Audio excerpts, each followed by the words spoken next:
All right, welcome. Here we are to the next session called Founder Therapy. And you might say, what on earth is that?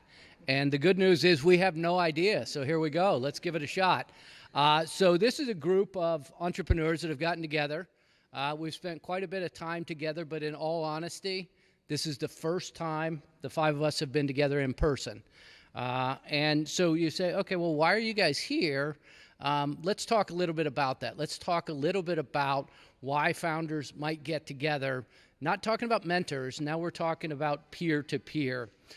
So before we get started, let's just go ahead and do a quick round of introductions, including who you are, a little bit about your background, your organization, and your connection to the ecosystem.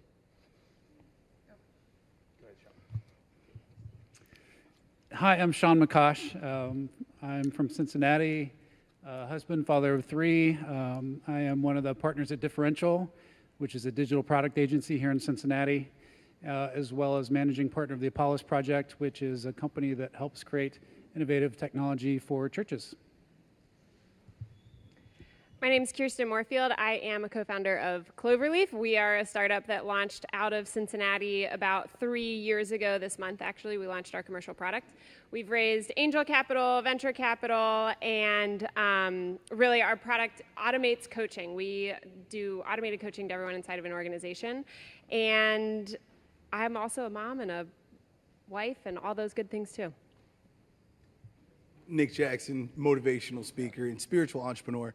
I run a company called Nick Jackson Speaks, and I direct the Speak Love movement. My company connects diversity and inclusion and mental wellness. Got my own. Mike Hillenmeyer, dad of three, husband as well. I've been in startups most of my life. Currently with Coterie, we are revolutionizing commercial insurance. A really fun place to be. Tim Metzner, who's not here, is also he is a founder there. I was an early employee. My specialty is product, and just happy to be here with everybody. Yeah, and as Mike says, we really do owe a lot of credit to Tim Metzner. Tim was really the brains behind this. Couldn't be with us today, but really his idea was, how do we create what he called Entrepreneurs for Impact? And that's what this group is. So the question that we really need to get to as we're talking about connecting as founders is, what is it about being an entrepreneur that makes a group like this necessary?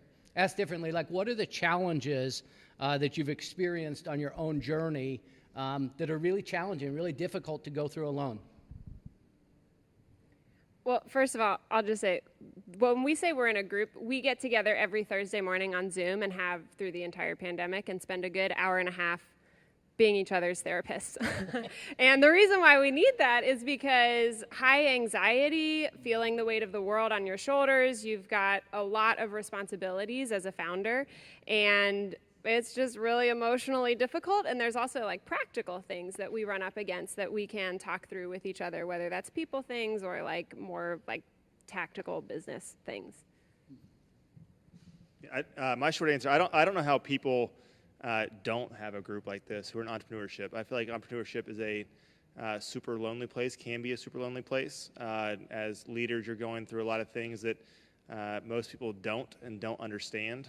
Anything from how to hire to how to fire to how to build a company at a slow pace or at a high volume pace. So I think just having people around you who either have been through it or are going through it makes you feel less crazy, would be my answer.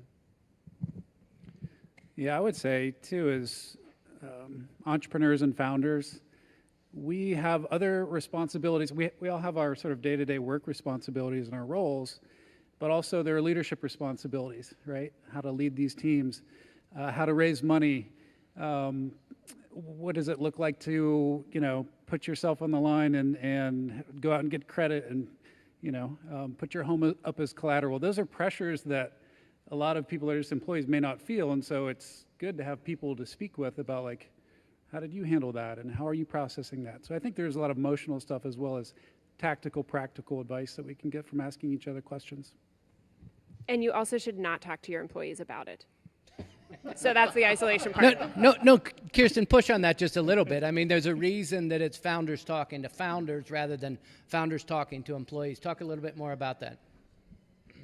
The responsibilities we carry can be too much of a chaotic fear factor for people who we're supposed to be steady for. Like, we want them to be able to do great work, and if you tell them you're putting your house on credit, they might wonder if they should look for a new job. And it's stressful for us. We don't need to push that stress down.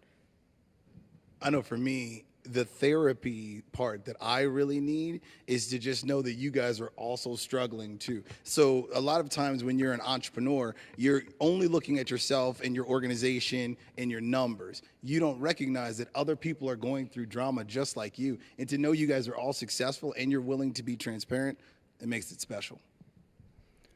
Talk a little bit about how this group got started. I think someone alluded to it. This is the first time we've actually been together in person. 5 of the 6 of us are here. I don't think we've ever had more than 3 people meet in person, and yet this is a group that's deeply connected. So how did it get started, and why on earth did you respond to an invitation to join a group of other entrepreneurs? It started, so Tim Messner, we talked about, sent an email out and just said, hey, I'm thinking about doing this group. It's entrepreneurial focused. You're all entrepreneurs that I know of, respect, would love to be part of it. Honestly, I looked at the list of people he sent it to and said, I would like to know those people. And I was right. And it was a really, really cool way to say, like, I just want to get more plugged into the community as a whole and to some specific people. So that's what got me here. And then, did it start during COVID? Like, I forget the actual time. Like, it was right at the beginning of COVID, and it was early on where we were Zoom only we're still Zoom only. So I don't know if we'll ever change that, but it's cool to see y'all in person. One other comment I'll make about that is the name of the group, or at least on the subject line on the email that we got, was Entrepreneurs for Impact. And so I think just knowing we're people with an entrepreneurial mindset, we might be willing to use our respective skills at some point to make change in the world, to do something. I'm not even knowing what that was yet, or is yet, really, to some extent. But we might be able to step out at some point and do something together. And this was a group of people that had the capability to do that. So that's pretty exciting. And for me, I really don't know how it got started. I remember you introduced it to me, Brett, and I heard it was 7 in the morning, and my first response was, heck no, right? But, I think it was stronger than that, actually. But I'm so glad that I did, because like the thing that's so special is that there's so many butt kickers in this group. Like, there's so many people that are really good at what they do that it makes it just like I can't wait to speak to y'all again. And how you get through your problems and parent. I mean, you've shared pictures of your kids and they wave at us and stuff. I don't have any kids, so it's a family. That's why I needed it. The group is, for those who don't know, incredibly committed. And what I mean by that is you join lots of groups. You have lots of networking kinds of things. And yet this is a group that literally probably has a 98% show rate, calls in from vacations, like doesn't miss. Like, it's the FOMO if you're not going to be a group. How come? Why do you call in from vacations? Why does it become so important? Or asked slightly differently, like, what are the benefits that you're getting out of this group specifically? What would be an example? I'd say friends. It's like genuine, real friendship. Even though this is the first time we're together in person, it's like we know each other, we care about each other, there's commitment, there's trust. And I don't want to miss finding out an update about what Nick experienced or what, like, just what's going on with people. I don't want to miss it, even when I'm on vacation. I know for me, this is one of the only groups that I'm in where somebody asks how I'm doing. You know, and I'm on stage a lot. So the expectation of me to, not only having my stuff together, but knowing exactly what to say and when to say it, and then my public image, because so much of me is on stage, people know who I am. And so to be able to be a part of a family that says, hey, how are you, is something that's really special for me. I think I just thought of this just now, but we actually have a lot of cliffhangers too, right? Like, every week we've got these big topics that come up, and somebody's got a big pitch, or they're dealing with, a customer issue or employee issue or something like that, and we bare our souls around those things. And a lot of times there'll be some accountability, like, what are you going to do about it?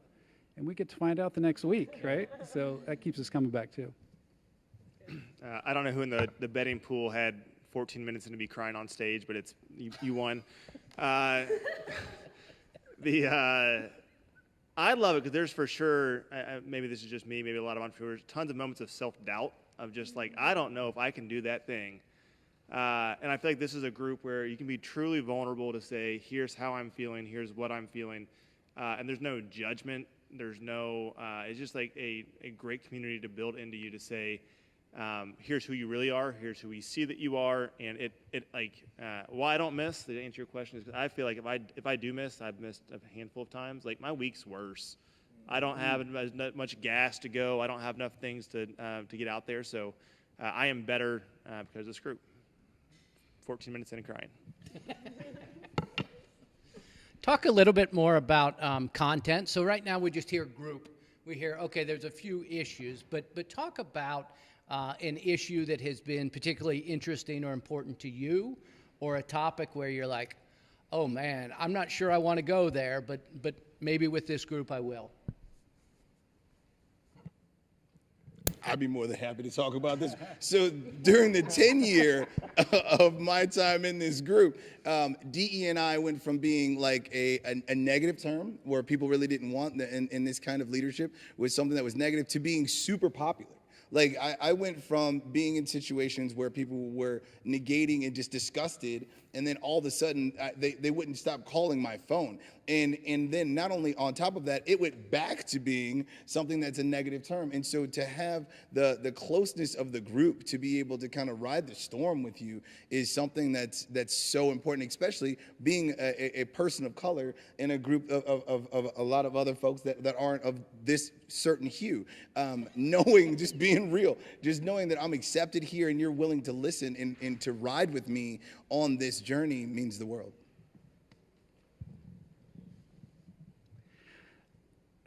You know, one of the things that comes up a lot is pretty simple, right? It's kind of like what I do with my kids around the dinner table, like highs and lows, basically, right? Like, what's going well? What's not going well? What are you struggling with? Those are things that come up, I would say, almost every week before we get into, if we actually have content that we're going through.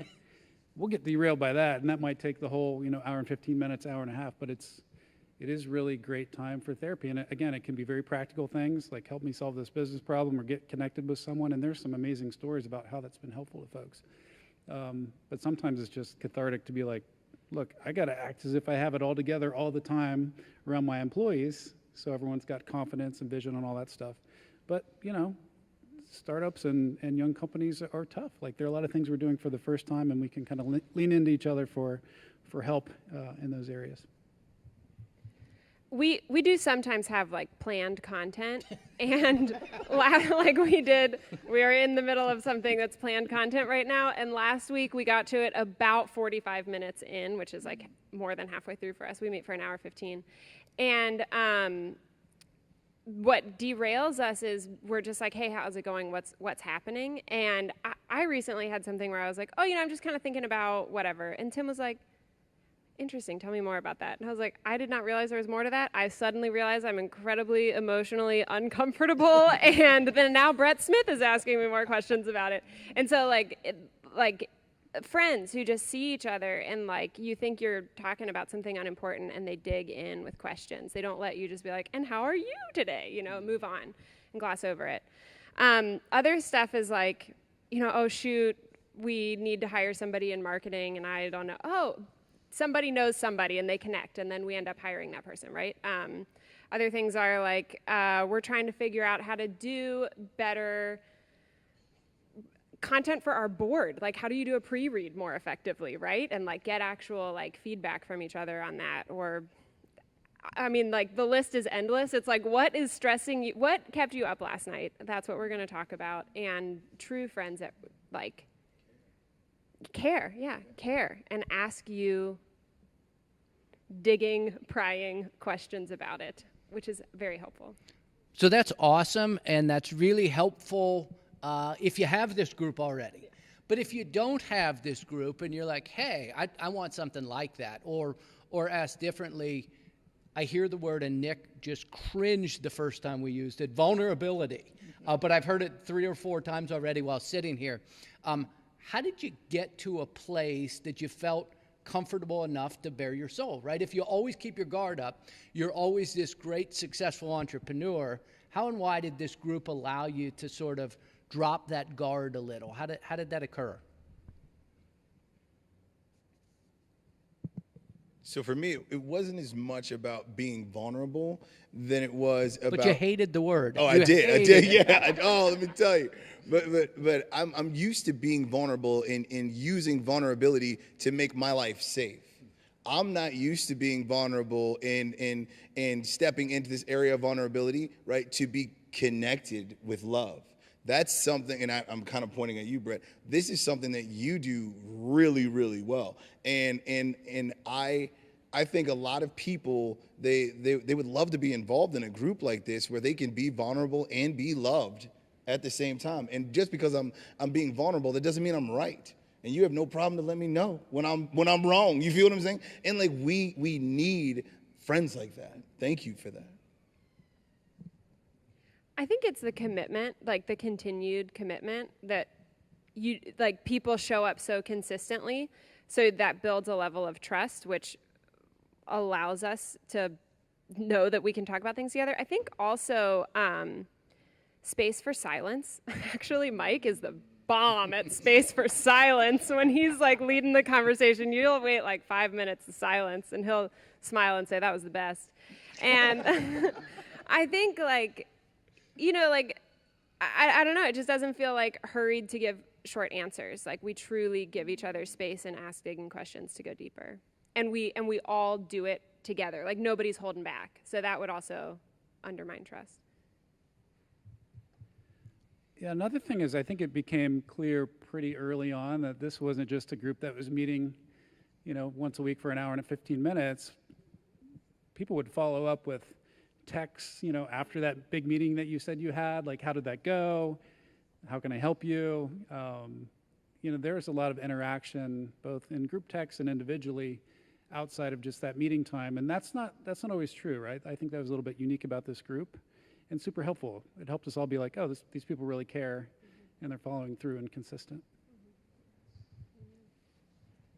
Yeah, I think you guys nailed it. I think the only thing the question was how do you replicate this, which I think we would, one, you can't replicate these people because they're amazing. If you try to steal my people, we'll have a whole different conversation. I think just showing up. Like, it is wild to me. I think we've all said it. Like, this group shows up week after week after week. And when you do that and you can actually see the changes, and like there was times at Coterie as we grew, and I think Brett would just see me like, you look really, really like just flat out exhausted this week. Are you okay? And like, no, I'm not, right? Like, and so like, I think it's a moment because you are seeing someone frequently enough that you can tell differences, but also not like every day where it's that like, boil a frog type difference. I think there's an amount where you can see the changes week over week where you can ask the questions. I don't know. It'd actually be great to rewind and say like, at what point did this go from we're here because we enjoy the content, enjoy each other, to like, we're here because we're friends, we want to build into each other. And it didn't happen meeting 1 or 2 or 3 probably. So I don't know when that happens, but it took some time and some cycles to get to where we are. Yeah, in terms of replicating, it did start with content. Like it did start more structured, so that helped get the momentum going.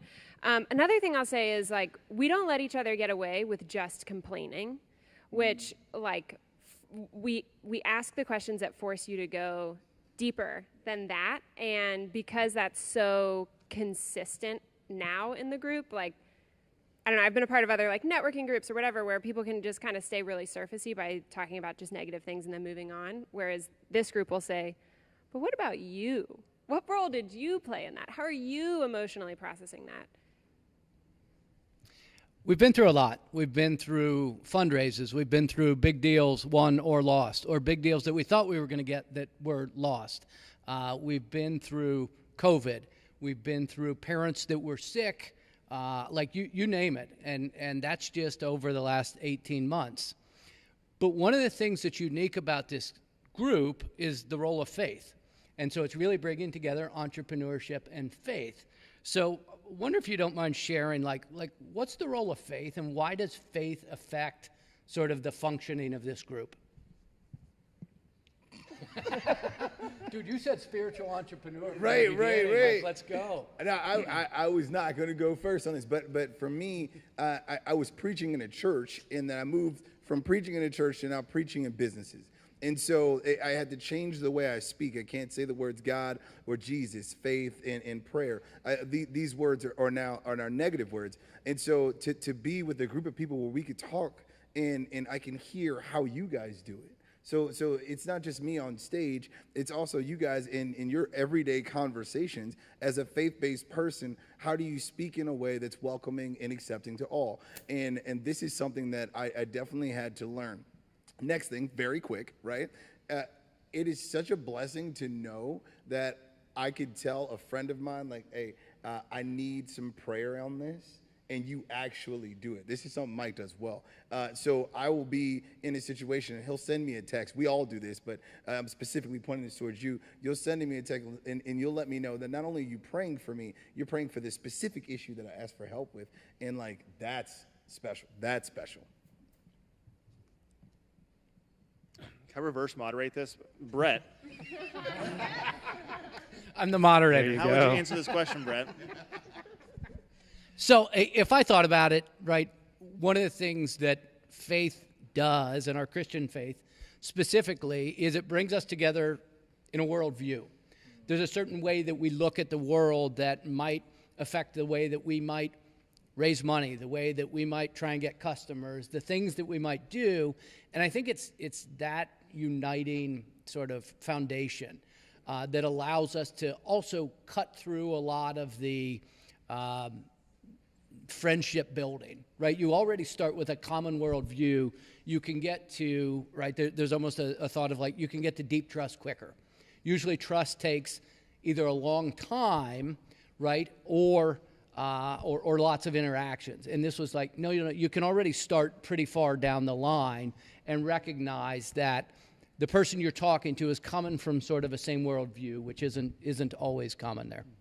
But thanks for the reverse moderation.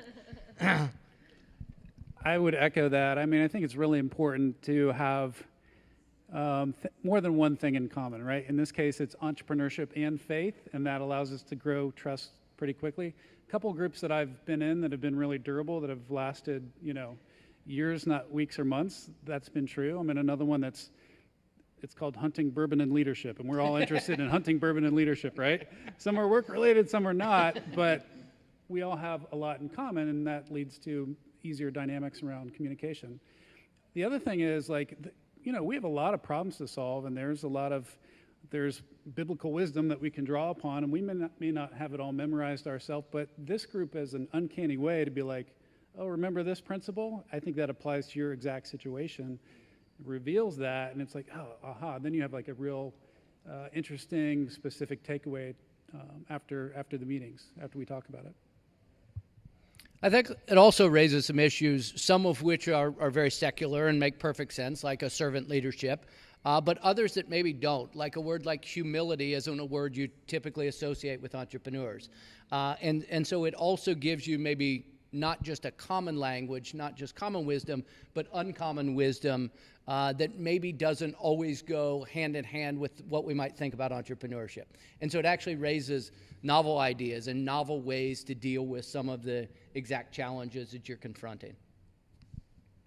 One last thing I'll add to that is that if God is good and if God loves us, that covers so many other issues and like is honestly super not normal to think about. Like, even for people of faith, we forget that and go back into like, I've got to figure this out, right? And we can remind each other of that. I feel like that's one of the most important things about this group is like we ground each other in healthy truth. Finally, if you're looking at others and you're saying, hey, again, that's cool for your group, but I'm just thinking of starting a group, or I'm thinking of getting together. I hear some of the stuff you say. I think like, man, I might really need that. What advice might you offer to someone about how would you go about the odds of improving success of building a group? what encouragement, what advice might you give them? Commitment up front, like just communicate it. Like, hey, I'm starting a group, you need to show up every week, and getting people to opt into that. Don't let people just get away with complaining. And like, trust, like make sure that trust is safe inside the group.